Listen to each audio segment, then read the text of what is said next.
Hello sweet people! The next witch in the Winx redesign lineup is Darcy. I really enjoy working with her. I think she may be my favourite tricks, but don't let that influence you too much. As usual, I'll be showing the design process of her apprentice and full witch form, and you will see little glimpses of other forms as we go on. As I said before, these are usually collective canvases that I work on and chop up later on for video purposes. So let's go and give Darcy some goth girl glam. Out of the three girls, Darcy's definitely the most witchy. Not just in her personal aesthetics, that definitely channels a lot of traditional esoteric witchy details, blending it with her more boho leaning things, with deep psychedelic patterns and the penchant for flat trousers. Her reliance on the stereotypically witchy things isn't just in the aesthetics though. It is a very strong core of her personality that she aims to project outwards. Darcy grew up in a commune of witchcraft users on Grainer, a band of migrant descendants hailing from a variety of planets, including, for example, Solaria. She's the only one of the tricks who has really grown up with the understanding of who she is and what her fate compels her to become, though that did not make any of it easier. If anything, the knowledge and preemptive worry and guilt made it harder, because you see, Darcy is the one member who didn't turn out as intended. In Lys's descendancy, the crash planning went awry in the last step. Darcy's father hated the precepts placed on his family's bloodline, and rejected the fact that he was forced to start a family with a woman he had no feelings for. Instead, when the cosmically critical time came, he and his lover lay with each other, conceiving Darcy.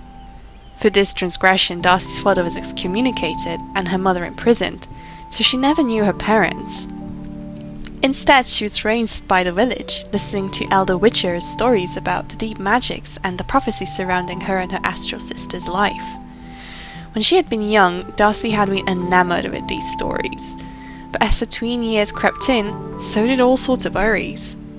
She knows she's defective, everybody around her expected her to have water-based powers, but she seems to have inherited the occult divination streak from her mother instead, making her commune hate the woman even more, making even Darcy hate her by proxy, despite never having had any contact to her.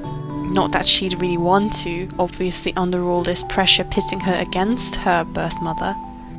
So, compared to Icy and Stormy, she feels like she isn't a true reoccurrence of her ancestress like the others.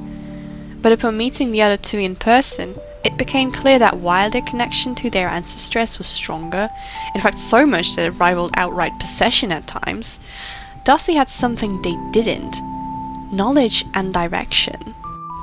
She didn't lose all her senses compelled by some bloodline prophecy. She walked herself onto that hill on Grainer on purpose to meet her sisters and was waiting there for days in anticipation.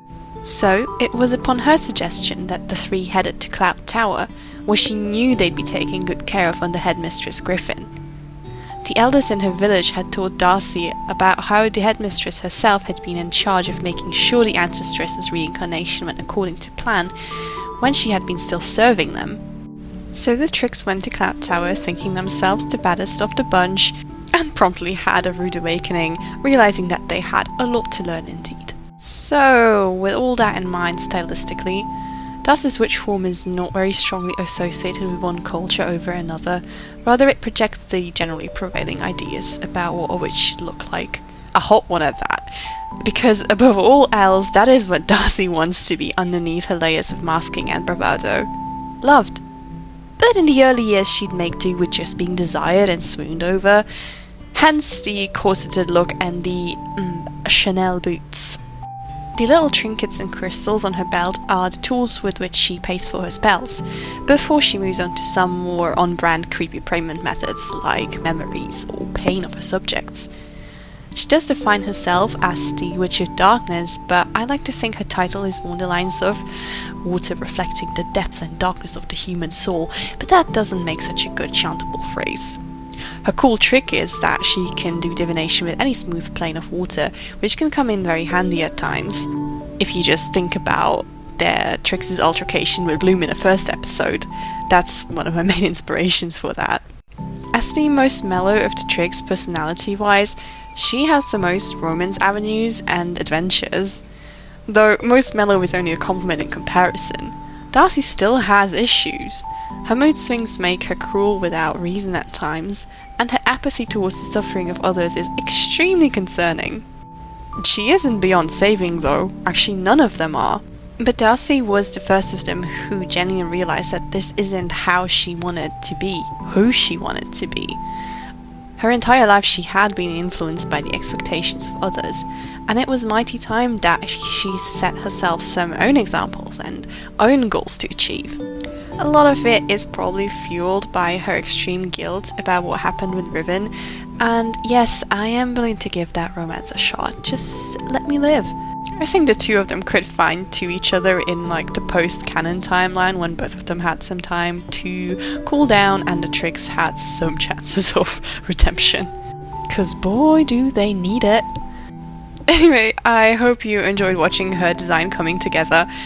Please feel free to tell me in the comments how many love letters you think she received in her hot goth GF era, and I'll see you all another time.